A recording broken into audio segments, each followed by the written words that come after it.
الحمد لله الذي علمنا ما لم نكن نعلم وفضلنا بالإيمان والتوحيد، والصلاة والسلام على نبينا محمد صلى الله عليه وسلم وعلى آله وصحبه أجمعين. أما بعد، أرحب بكم جميعا. نواصل مما وقفنا عنده في الدرس الثالث، سائلين الله أن يجعل هذا خالصا لوجهه وأن يثبتنا على العلم والعمل والدعوة إليه. بعدكم شكر الله سبحانه وتعالى نكم تكيا رحمنا أماني كيونغوزي وأمة mtume wetu Muhammad sallallahu alayhi wasallam na ahli zake na masahaba na wote watakaoshikamana na mwenendo wake mpaka siku ya mwisho.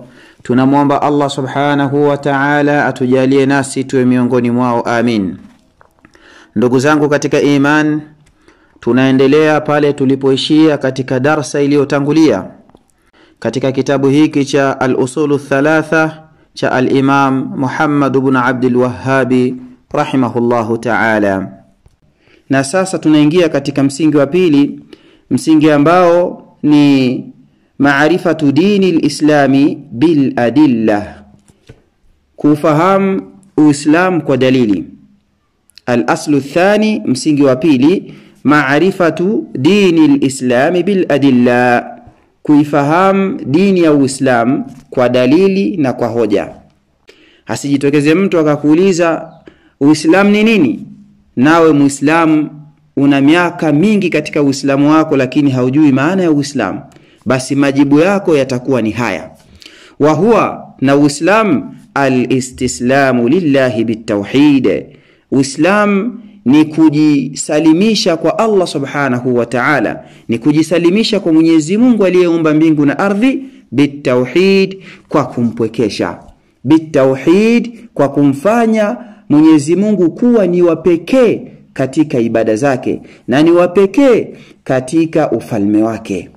Hana mshirika yeyote katika ibada zake. Ibada tunazozifanya tunatakiwa tuzielekeze kwake Allah subhanahu wa ta'ala peke yake. Wal inqiyadu lahu bitaa, na Uislamu maana yake pia ni kujinyenyekeza kwa Mwenyezi Mungu kwa utiifu. Wal bara'atu minash shirki, na Uislamu ni kujitenga na kujiweka mbali na ushirikina. Si ushirikina tu, wa ahlihi, na kujitenga pia kujiweka mbali na washirikina. Huu ndio Uislamu. Kwa hiyo endapo utaulizwa kuhusiana na Uislamu, Uislamu ni nini?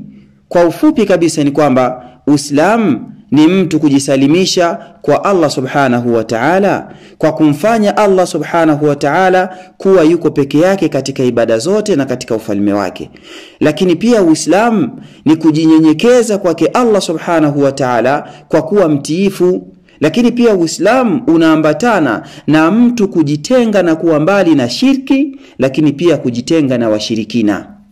Kwa hiyo shirki katika Uislamu ni jambo la haram, haliruhusiwi, bali ni katika mambo ambayo yanaweza kumtoa mtu katika Uislamu wake.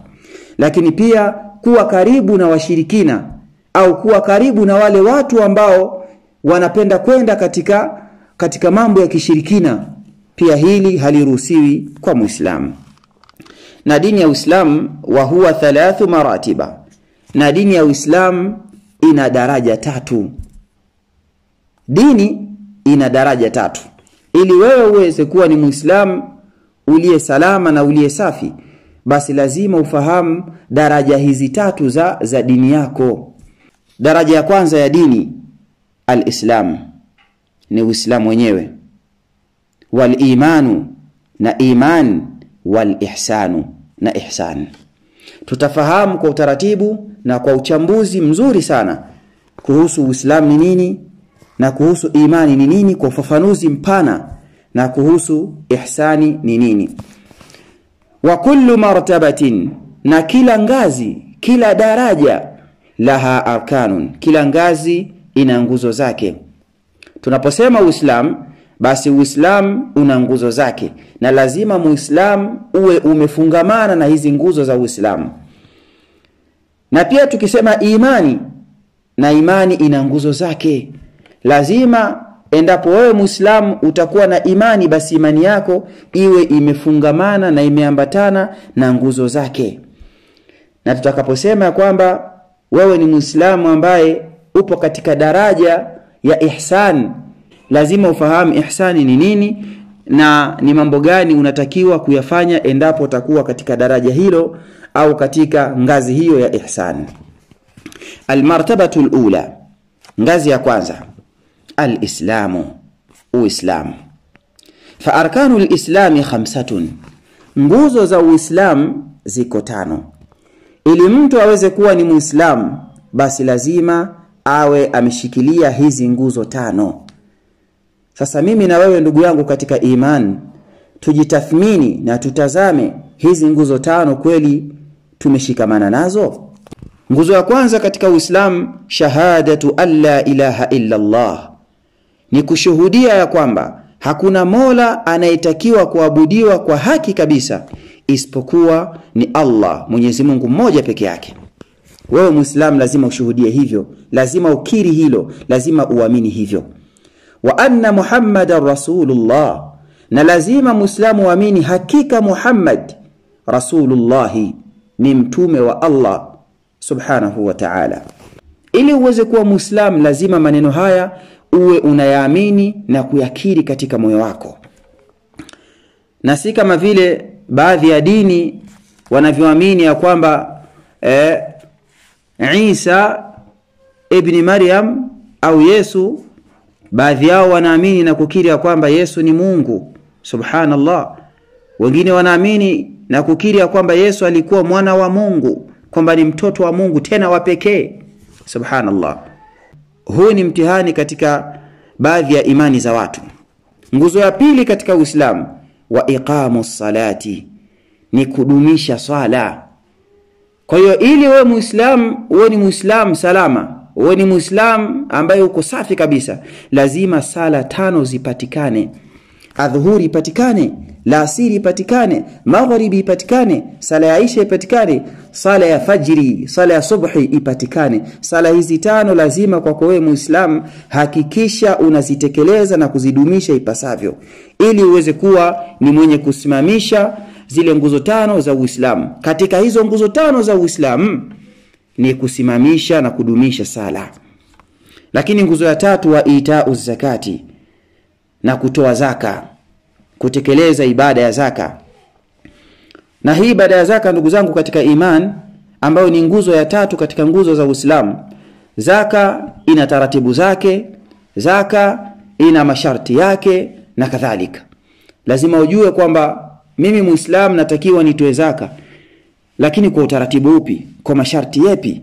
Lazima haya yote kama Muislamu uweze kuyafahamu. Lakini nguzo ya 4 ya Uislamu, wa saumu Ramadhana, ni kufunga mwezi mtukufu wa Ramadhani.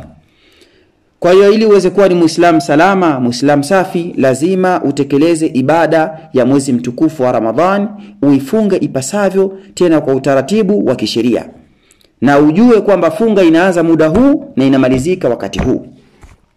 Lakini nguzo ya 5 na ya mwisho katika zile nguzo 5 ambazo zimeshikilia Uislamu, wa hajju baitillahi alharami, na kwenda kuhiji nyumba tukufu ya Allah subhanahu wa ta'ala. Hizi ni nguzo 5 ambazo zimeshikilia Uislamu. Lakini ndugu yangu katika imani, hizi nguzo zote 5 hizi, ili uweze kuwa ni mtu ambaye utazishikilia na kudumu nazo, hapa lazima elimu ipatikane.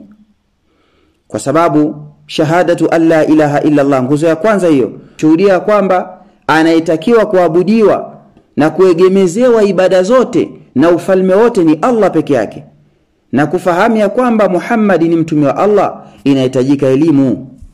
Bila elimu ya kisheria, bila kusoma dini ndugu yangu katika iman, huwezi ukaelewa chochote. Utafahamu tu maana ya maneno haya, lakini hufahamu ufafanuzi wake.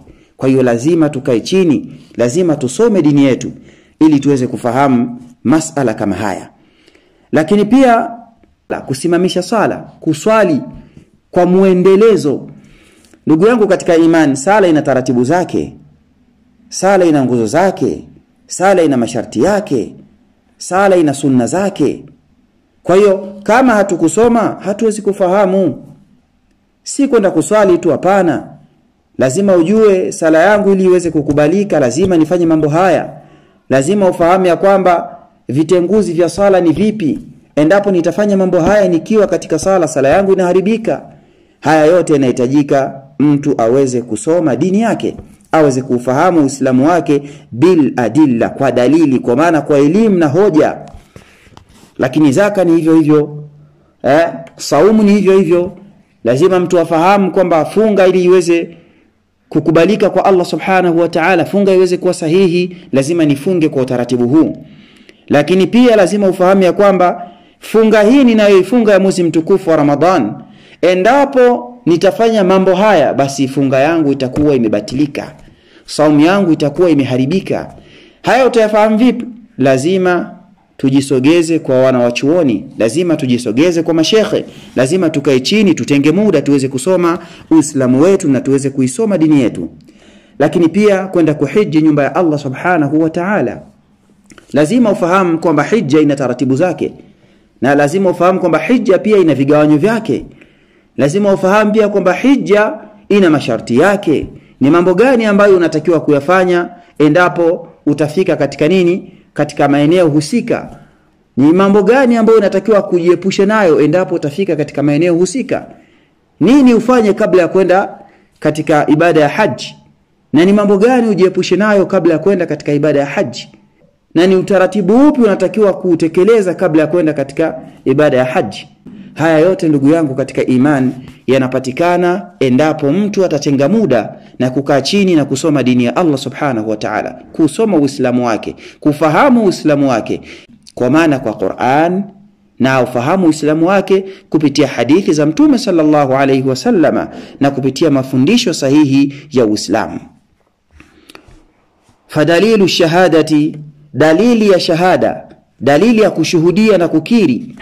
Qauluhu ta'ala, ni kauli yake Allah subhanahu wa ta'ala aliposema shahida Allahu, ameshuhudia na kukiri yeye mwenyewe Allah subhanahu wa ta'ala, annahu la ilaha illa hu, kwamba hakuna mola anayetakiwa kuabudiwa kwa haki isipokuwa yeye Allah subhanahu wa ta'ala. Allah amekiri hilo. Wal malaikatu, na malaika pia wameamini hivyo na wamekiri hilo na kulishuhudia pia. Wa ulul ilmi, na wale wenye elimu pia wamelishuhudia hilo na wamekiri hivyo. Qaiman bil qisti, akiwa yeye Allah subhanahu wa ta'ala daima ni mwenye kusimamia mambo kwa uadilifu. La ilaha illa hu, hakuna mola anayetakiwa kuabudiwa na kuegemezewa ibada na ufalme wote isipokuwa ni Allah subhanahu wa ta'ala peke yake. Al-azizu, mwenye nguvu ya kudumu, al-hakim, na mwenye hekima. Haya ni maneno ya Allah subhanahu wa ta'ala. Wa maanaha, na maana ya maneno hayo, maana ya aya hiyo, la maabuda bihaqqin, hakuna anayetakiwa kuabudiwa kwa haki illa Allahu, isipokuwa ni Allah subhanahu wa ta'ala peke yake. La ilaha, tunaposema la ilaha katika hiyo shahada kuna la ilaha illa Allah. Kwa hiyo tukisema la ilaha nafia, hii inakanusha, maneno haya yanakanusha na kupinga jamia ma yu'badu min dunillah, vyote vinavyoabudiwa kinyume na Allah subhanahu wa ta'ala. Illa Allah, unaposema illa Allah upande wa pili wa shahada, muthbitan, unakuwa unathibitisha al-ibadata, ibada zote unazithibitisha lillahi wahdahu, kwamba ni za Allah subhanahu wa ta'ala. La sharika lahu fi ibadatihi, Allah ambaye hana mshirika katika ibada zake. Kama annahu la sharika lahu fi mulkihi, kama vile vile Allah subhanahu wa ta'ala hana mshirika yeyote katika ufalme wake. Lakini pia ndugu zangu katika iman, hili neno shahida Allah, ameshuhudia Allah, nini maana ya shahada? Ashahada, tunaposema shahada, kushuhudia, maana yake nini? Maana huenda kuna baadhi ya watu wakawa hawajaelewa hapo. Allah ameshuhudia, aidha tunaposema wal malaika, na malaika wameshuhudia, wa ulul ilmi, na wenye elimu, wale wenye elimu pia wameshuhudia. Kushuhudia ni nini? Ash-shahadatu al-ikhbaru al-maqrun bil-ilmi. Ulama wanasema ash-shahada ni nini? Al-ikhbaru al-maqrun bil-ilmi, bimaana idharu al-ilmi wal-yaqin bi shay'in ma ma'a at-tasrih bihi wal-iqrar lahu. Sawa? Kwa maana ni kushuhudia, maana yake ni kutoa taarifa au kauli ya wazi wazi inayothibitisha kitu maalum, tena kwa ujuzi na kwa uhakika. Hii ndio maana nini? Ndio maana ya ash-shahada, kushuhudia.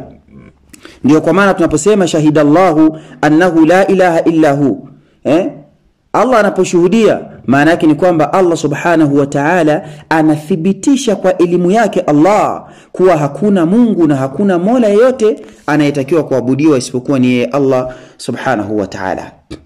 Na pia mtu anaposhuhudia ni kwamba anakiri kwa moyo wake na anatamka kwa ulimi wake ya kwamba hakuna yeyote anayetakiwa kuegemezewa ibada na kuegemezewa ufalme wa kudumu isipokuwa ni Allah subhanahu wa ta'ala. Wa tafsiruha alladhi yuwaddihuha, na tafsiri ya aya hiyo, alladhi, tafsiri ambayo, yuwaddihuha, inaweka wazi zaidi. Qauluhu ta'ala, ni kauli yake Allah subhanahu wa ta'ala aliposema wa idh qala Ibrahim. Kumbuka Muhammad aliposema Ibrahim li abihi wa qaumihi, kumwambia baba yake na watu wake, innani baraun, hakika mimi Ibrahim nimejitenga na niko mbali, mimma ta'budun, na vile vyote mnavyoviabudu.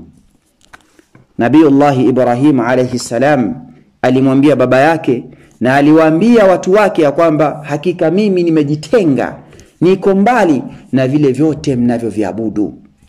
Hii ni tauhid ya wazi wazi ambayo mitume walidhihirisha wazi wazi kwa watu wao. Akaendelea kusema illa alladhi fatarani, isipokuwa yule aliyeniumba, fa innahu sayahdin, hakika yeye Allah subhanahu wa ta'ala ataniongoza na kunipa tawfik.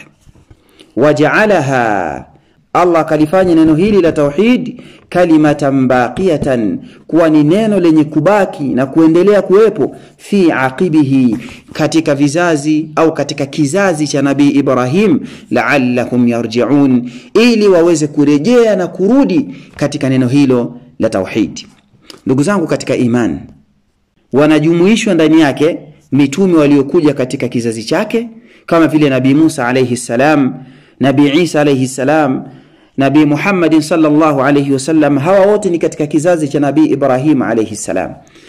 Lakini pia kizazi cha Nabii Ibrahim wanajumuishwa au wanaingia ndani yake watu wa kawaida. Wale wafuasi wa Nabii Musa wanaingia katika kizazi cha Nabii Ibrahim, wale wafuasi wa Nabii Isa wanaingia katika kizazi cha Nabii Ibrahim, wale wafuasi wa Mtume Muhammad sallallahu alayhi wasallam, na hawa pia wanaingia katika kizazi cha Nabii Ibrahim. Kwa hiyo Allah subhanahu wa ta'ala aliposema waja'alaha kalimatan, Allah kaiweka hii kauli ya tauhid baqiyatan fi aqibihi, kuwa ni neno litakalodumu na kubaki katika kizazi cha Nabii Ibrahim, la'allahum yarji'un, ili waweze kurejea. Maana yake ni kwamba mitume wanaopatikana katika kizazi cha Nabii Ibrahim nao pia wanarejea katika hii kalima ya tauhid, wanalingania katika kalima hii ya tauhid. Lakini pia watu wa kawaida ambao si mitume katika kizazi cha Nabii Ibrahim alayhi salam, nao pia wakitaka usawa na kufuata dini ya haki, basi wanarejea katika kauli hii ya la ilaha illa Allah, kumwamini Allah subhanahu wa ta'ala na kumwegemezea ibada zote Allah subhanahu wa ta'ala. Tukiangalia ulama wa tafsir kama Ibn Kathir alayhi rahmatullah, yanasema kwamba maana maneno yake kwamba Allah subhanahu wa ta'ala alifanya kalima hii ya tauhid ya la ilaha illa Allah kuwa ni urithi wa kiiman kwa kizazi cha Nabii Ibrahim alayhi salam, wakiwemo miongoni mwa hao kizazi cha Nabii Ibrahim mitume na waumini, ili watu waweze kurudi na kurejea katika haki. Kwa hiyo hii la ilaha illa Allah, kalimatu tauhid, neno la kiimani hili Allah aliliacha, aliliweka, alilibakisha ili watu wote na kizazi cha Nabii Ibrahim na wote kwa ujumla wanadamu na majini wote waweze kurejea katika hii kalimatu tauhid, ili wawe ni wenye kuongoka na wawe ni wenye kusimama katika haki. Wa qawluhu, na qawli yake Allah subhanahu wa ta'ala, qul, sema ewe Muhammad kuambia, ya ahlal kitabi, enyi watu wa kitabu, mayahudi na manasara, ta'alau ila kalimatin, njooni tujumuike tukusanyike katika neno moja, sawaa'in bainana wa bainakum, neno ambalo liko sawa baina yetu sisi na nyinyi, baina yetu sisi Waislamu na nyinyi watu wa kitabu mayahudi na manasara. Neno ambalo ni hili, alla na'budu illa Allah, tusimwabudu na tusiegemeze ibada zetu kwa yeyote isipokuwa Allah subhanahu wa ta'ala, Mwenyezi Mungu mmoja ambaye hana mshirika. Wala nushrika bihi, na wala tusimshirikishe Allah subhanahu wa ta'ala shay'a, kwa jambo lolote. Si hivyo tu, wala yattakhidha ba'duna ba'dan arbaba min dunillah, wala baadhi yetu wasiwafanye wengine kuwa ni miungu badala ya Allah subhanahu wa ta'ala. Fa in tawallaw, endapo watakengeuka, endapo watapinga kutekeleza hilo, faqulu shahadu, semeni kuambia, shuhudieni, bi anna muslimun, kwamba sisi ni Waislamu, shuhudieni ya kuwa sisi ni Waislamu. Ndugu zangu katika iman, hapa Allah subhanahu wa ta'ala aliposema wala yattakhidha ba'duna ba'dan arbaban min dunillah, wala tusifanye baadhi yetu kuwa ni miungu badala ya Allah subhanahu wa ta'ala, maana yake ni kwamba wanaweza kuingia viongozi humu katika aya hii, wanaweza kuingia wanachuoni, wanaweza kuingia watawala, anaweza kuingia yeyote yule. Kwa maana kuna baadhi ya watu wanawaamini watu wengine na kuwafuata katika kuvunja sheria za Allah subhanahu wa ta'ala, ima kwa kuhalalisha yale ambayo Allah subhanahu wa ta'ala ameharamisha, au kuharamisha yale ambayo Allah jalla jalaluhu amehalalisha. Wa dalilu shahadati anna Muhammadar Rasulullah, na dalili ya kushuhudia kwamba Muhammad sallallahu alayhi wasallam ni mtume wa Allah, qawluhu ta'ala, ni qawli yake Allah subhanahu wa ta'ala anaposema laqad ja'akum rasulun min anfusikum, hakika amekujieni mtume kutoka miongoni mwenu, ni mwanadamu kama nyinyi, tena kutoka katika makabila yenu. Azizun alayhi ma anittum, mtume huyo anapata uzito mno anapokuoneni mkipata tabu au mkipata mateso. Huyu ndiye mtume sallallahu alayhi wasallam, ni mtu ambaye, ni mtume ambaye anazijali sana hali zenu, hali mlizokuwa nazo, lakini harisun alaykum, ni mwenye pupa juu yenu kwa kutaka muongoke. Yani mtume anatamani nyote muwe ni wenye kuongoka. Hii inamaanisha kwamba anawapendeleeni khairi mtume sallallahu alayhi wasallam.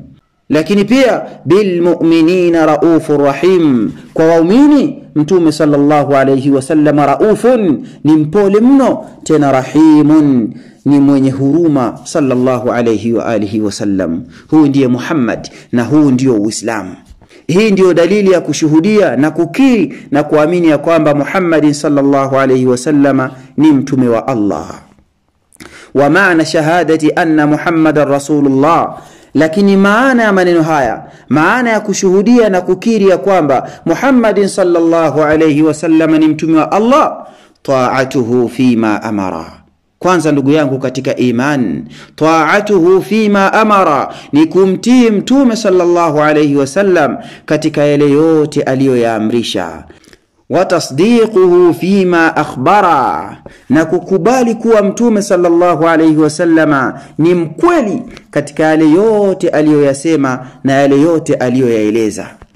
Wajitnabu ma anhu naha wa zajara, na kujiepusha, kujiweka mbali na yale yote ambayo mtume sallallahu alayhi wasallama aliyakataza na aliyakemea. Hii ndio maana ya shahadati anna Muhammadar Rasulullah. Sio unatamka tu ndugu yangu katika imani, hapana. Unatakiwa kumtii mtume kwa yote aliyoyaamrisha, na unatakiwa kukubali kuwa mtume sallallahu alayhi wasallam ni mkweli katika yale yote aliyoyasema na yale yote aliyoyaeleza. Lakini si hivyo, unatakiwa kujiepusha na yale yote ambayo Mtume sallallahu alayhi wasallama aliyakataza na yale yote ambayo Mtume sallallahu alayhi wasallama aliyakemea.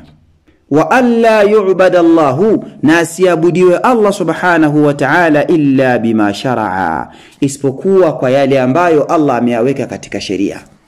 Lakini pia wa dalilu salati, dalili ya mtu kusimamisha na kudumisha sala, mtu kusali, wa zaka, na mtu kutoa zaka, wa tafsiru tauhidi, na tafsiri ya tauhidi, kumpwekesha Allah na kumfanya Allah yuko peke yake katika ibada zake. Qauluhu ta'ala, ni kauli yake Allah subhanahu wa ta'ala aliposema wama umiru, na hawakuamrishwa viumbe illa liya'budullaha, isipokuwa wameamrishwa muabudu Allah peke yake, mukhlisina lahu din, hali ya kuitakasa dini yake, hali ya kuifanya dini ya Uislamu imetakasika, imesafika, haina ushirikina. Tuitakase dini ya Allah hunafaa, kwa kuegemeza ibada zote kwa Allah subhanahu wa ta'ala na kujiepusha na shirki. Ndiyo maana hunafaa. Hunafaa, hali ya kuegemeza ibada zote kwa Allah subhanahu wa ta'ala na kujiepusha na ushirikina. Wa yuqimus salah, na wameamrishwa wanadamu na viumbe wote wasimamishe sala, kwa maana wadumishe sala na wamwabudu Allah subhanahu wa ta'ala kwa muendelezo. Wa yu'tu zakata, na watoe zaka, watekeleze ibada ya zaka. Wa dhalika dinul qayyima, na hiyo ndiyo dini iliyo sawasawa, ndiyo dini iliyo madhubuti, ndiyo dini iliyonyooka. Wa dalilu siyam, na dalili ya kufunga funga ya Ramadhan kuwa ni lazima. Qauluhu ta'ala, ni kauli yake Allah subhanahu wa ta'ala aliposema ya ayyuhalladhina amanu, enyi mliomuamini Allah subhanahu wa ta'ala, kutiba alaykumus siyamu, mmelazimishwa kufunga, mmefaradhishiwa funga, kama kutiba ala alladhina min qablikum, kama walivyo faradhishiwa waliokuwa kabla yenu, kama walivyolazimishwa kufanya hivyo wale waliokuwa kabla yenu, la'allakum tattaqun, ili muweze kupata uchamungu. Kwa kufunga saumu ya Ramadhan ni sababu ya mtu kuwa mcha Mungu, ni sababu ya kupata uchamungu. Ikiwa tutakuwa ni wenye kutekeleza ibada hii kubwa na adhim ya funga ya mwezi mtukufu wa Ramadhan, kisha baada ya Ramadhan ikawa sisi hatukupata uchamungu, ikawa tunaendelea na yale mambo tuliyokuwa nayo kabla ya Ramadhani, ikawa tunaendelea kumwasi Allah, ikawa tunaendelea kumshirikisha Allah, ikawa tunaendelea kwenye maovu, hii ni ishara, ni dalili tosha ya kwamba ibada zetu tulizozifanya ndani ya Ramadhan, funga tuliyoifunga ya mwezi mtukufu wa Ramadhan, kuna uwezekano mkubwa ya kwamba ibada hizi hazijakubaliwa mbele ya Allah subhanahu wa ta'ala. Wa dalilul haji, qauluhu ta'ala, na dalili ya haji kwamba tunatakiwa na tunalazimika kwenda kuhiji katika nyumba ya Allah subhanahu wa ta'ala tukufu al-Kaaba. Qauluhu ta'ala, ni kauli yake Allah subhanahu wa ta'ala aliposema walillahi 'alan nas, walillahi 'alan nas hijjul baiti man istata'a ilayhi sabila. Walillahi 'alan nas, na kwa ajili ya Allah subhanahu wa ta'ala. Walillahi 'alan nas, na kwa ajili ya Allah, kwa ajili ya Mwenyezi Mungu Allah subhanahu wa ta'ala. 'Alan nasi, ni wajibu kwa watu wote. Hijjul baiti, kwenda kuhiji nyumba tukufu ya Allah subhanahu wa ta'ala al-Kaaba, man istata'a ilayhi sabila, kwa yule aliye na uwezo wa kuifikia hiyo nyumba. Waman kafara fa inna Allaha ghaniyyun 'anil 'alamin. Waman kafara, na kwa yule atakayepinga, yule atakayekanusha ibada hiyo ya haji, asiende kutekeleza hali ya kuwa na uwezo wa kwenda kutekeleza ibada ya hija, fa inna Allaha ghaniyyun 'anil 'alamin, basi Allah subhanahu wa ta'ala si muhitaji kwa walimwengu. Allah subhanahu wa ta'ala amejitosheleza kwa walimwengu. Na hapa ndugu zangu katika iman ni uwezo wa kifedha. Uwezo unaokusudiwa uwezo wa kifedha, uwe na uwezo wa kimali lakini pia uwe na uwezo wa kiafya, lakini pia uwe na uhakika wa usafiri, kwamba usafiri huu ninaotumia ni usafiri salama ambao biidhnillah unaweza kunifikisha katika nyumba ya Allah subhanahu wa ta'ala na kwenda kutekeleza ibada tukufu ya haji. Tunamwomba Allah subhanahu wa ta'ala atujalie tuwe ni wenye kufuatilia darasa hizi na tuweze kuzifanyia kazi na tuweze kusambaza kwa wengine khairi hizi, na tukutane katika darasa itakayofuata. Nas'alullah an yufidana wa yaftah alaina, wa sallallahu ala nabiyyina Muhammadin wa ala alihi wa sahbihi ajma'in.